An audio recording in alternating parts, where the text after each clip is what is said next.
FBI Director Kash Patel's personal email has been hacked. Handala Hack Team says that they will add Patel's name to the list of successfully hacked victims, publishing multiple documents and photos online this morning. And according to Reuters, the release material shows a mix of personal and work material from 2010 to 2019. Nicole, burn bags, not a common term that the average person may know. You're very familiar with it because of your time in the FBI. That's right. So first of all, I'm not shocked by anything that we're hearing, having worked there for over a dozen years. Absolutely nothing shocks me about what may have happened at the FBI. That's one of the reasons that I left.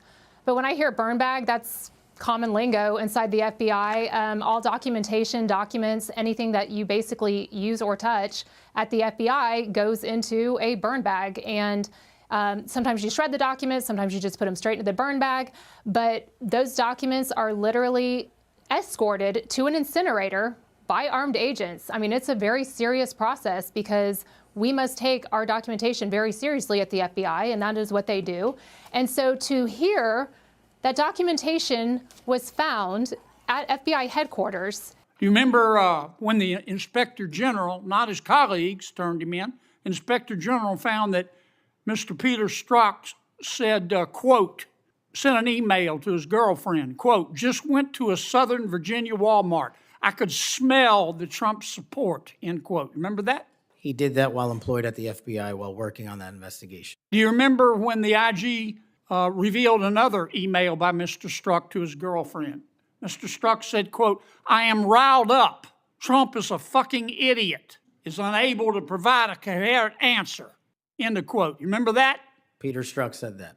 You remember when his girlfriend texted Mr. Strzok, quote, Trump's not ever going to become president, right? Right? And Mr. Strzok replied, no, he won't. We'll stop it. Kash Patel reportedly found burn bags of Russiagate materials, and we'd love to get your thoughts on that. He said what? Burn bags of Russiagate materials I don't know FBI that. supposedly found. I don't know that. I don't know what you mean by that statement. Thousands of documents in these bags, supposedly burn bags at the FBI in the secret room. Well, I want everything to be shown. You know, as long as it's fair and reasonable, I think it will be shown and it should be shown. And I think he feels that way, and I think Pam feels that way.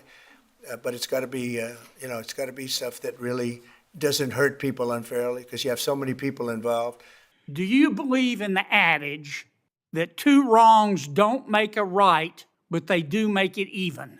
Senator, I think if anyone commits a wrong in government service, the American public deserve to know the absolute secular detail of that corrupt activity. When reforming the FBI and the Justice Department, two wrongs don't make a right, but they do make it even, is the wrong approach, isn't it? This is a different kind of exchange than most of this hearing, and that difference is itself the story.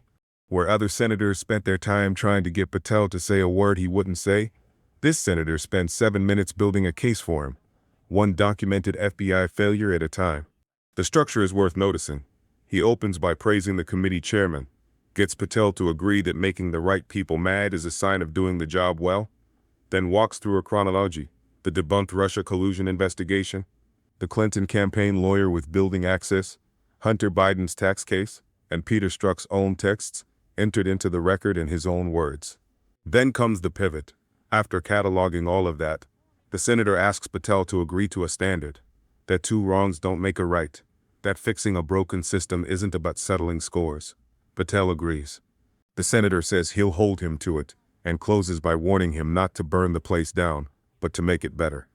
As a journalist covering these hearings, what's notable isn't just what was said, it's the rhetorical architecture. A list of grievances, presented as established fact, building toward a commitment the nominee could not easily refuse in front of cameras. Let's go through it. You know, before taking over the FBI, you were very critical of a lot that was done within the previous administration, and rightly so. A lot of weaponization of this agency in particular for political purposes. And I know one of the things that you really want to focus on is making sure the American people feel great about this agency. So where do you stand on that? What is it that you've done, and what do you think you might be able to do more in order to allow the American people to trust the FBI once again? In terms of trust, coming back to Russiagate, where I was the lead investigator on Capitol Hill, exposing the FISA abuse, the weaponization, the FBI lies to a secret court, to illegally and unlawfully surveil a political opponent. Yes, that happened with information they basically made up from overseas. So the way that we ensure public trust is to make sure that it never happens again. That's step one. You've made a lot of people mad, haven't you, Mr. Patel? Seems so, Senator. You think maybe you've made the right people mad? When I was running cases with them across this country and around the world, if you're not ticking off some people, you're not doing your job right. My colleague and friend Senator Durbin called you a conspiracy theorist. You remember that? I do, Senator. You were instrumental in revealing that the Trump-Russia election collusion hoax was a hoax, weren't you? Yes, sir. I was a lead investigator. Sounds to me like we need to get some new conspiracy theories because all the old ones turned out to be true. Facts matter, Senator. Yeah. I mean, conspiracy theorists are up something like 37-0. The senator opens with warm praise for the committee chairman, then turns directly to Patel with a framing question. You've made a lot of people mad, haven't you? Patel says maybe he's made the right people mad, the same thing his FBI colleagues used to tell him in the field. If you're not upsetting some people, you're not doing your job. The senator then references another senator's earlier description of Patel as a conspiracy theorist and asks whether Patel was the lead investigator who helped establish that the Trump-Russia collusion investigation was a hoax. Patel says yes. The senator's response, delivered for laughs, maybe it's time for some new conspiracy theories, since all the old ones turned out to be true. This is the tone-setting moment for everything that follows, establishing Patel not as the subject of scrutiny, but as the person who already exposed the scrutiny of others as unfounded. Ted Kaczynski, the convicted terrorist known as a Unabomber, died by suicide. That's according to the Associated Press and the New York Times. The 81-year-old was found dead in his cell yesterday at a federal prison medical center in North Carolina. He was given life-saving measures, but pronounced dead at the hospital. Kaczynski was serving a life sentence following his conviction for numerous mail and university bombings, which went on from 1978 to 1995. Those bombings killed 3 people and injured nearly 24 others. You're not saying that everybody at the FBI is bad, are you? Never said that. I've overwhelmingly said multiple times that 98% of the FBI is courageous, apolitical warriors of justice. They just need better leadership, especially those who participated in these conspiracies that actually turned out to degrade them. Who put away the Unabomber? The FBI. Who put away Timothy McVeigh and his Stalin's stomach for blood? Brick agents at the FBI. Who helped investigate Jussie Smollett in an effort of self-aggrandizement set back the fight for minority rights for years? I think that was local authorities. It was the FBI that opened an investigation, wasn't it? Eventually, yes, Senator. There have been or were some bad people at the FBI and the Justice Department, which work hand in glove, weren't there?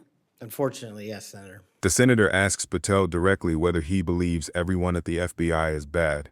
Patel says no. He said repeatedly that 98% of the FBI are apolitical agents who just need better leadership. The senator then runs through a list of FBI successes: catching the Unabomber, catching Timothy McVeigh, investigating the Jussie Smollett case. Then he pivots. He asks about people at the FBI and Justice Department who worked hand in glove and turned out to be bad actors. Patel concedes there have been. The senator brings up Michael Sussman, a lawyer for the Clinton campaign, who he says had standing access to come and go from the FBI building. He frames this as a transparency question. Don't the American people deserve to know what a political party was doing with access to a sensitive, compartmented information facility inside the FBI? Secretary Clinton's lawyer, a gentleman by the name of Michael Sussman, had a pass to come and go at the FBI building as he wished. Don't you think the American people have a right to know about the details of that? Not just that, but what a political party was doing with the secure compartmented information facility with direct access to the Federal Bureau of Investigation. Mr. Hunter Biden cheated on his income taxes, didn't pay $1.4 million in income taxes over 4 years, and he filed fraudulent returns. He tried to deduct his hookers as a business expense, for God's sakes, and they hit him with 2 misdemeanors before there was a public outcry.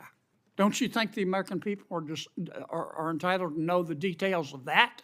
The American people are entitled to a singular form of justice and the details to every public corruption. The senator shifts to Hunter Biden, laying out that he failed to pay $1.40 million in taxes over 4 years and tried to deduct expenses the senator characterizes in blunt terms, and that he was initially charged with 2 misdemeanors before public outcry escalated the case. He asks whether the American people are entitled to know the details of how that was handled.